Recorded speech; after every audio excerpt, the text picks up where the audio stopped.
احمدتي مبروك.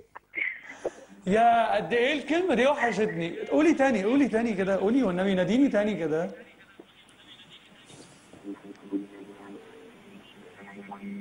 مش سامعاك بتقولي قولي ايه؟ قولي قولي، قلتي لي ايه؟ ناديتيني قلتي لي يا احمد ايه؟ قولي.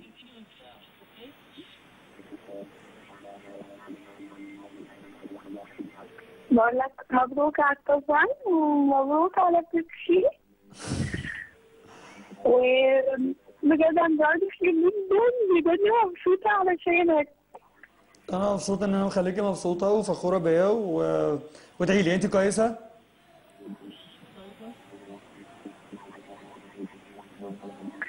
اه انا كويسة، وقريت المسج اللي انت بعتها لي عليه النهارده.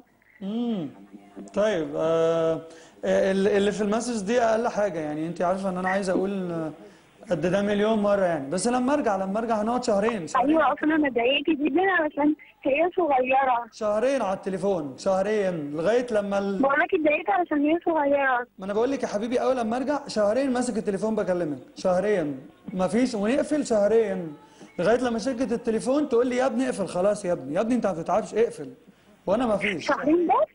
شهرين ما انا هزهق يا امي يعني بقى، وبصراحه في معجبات وكده.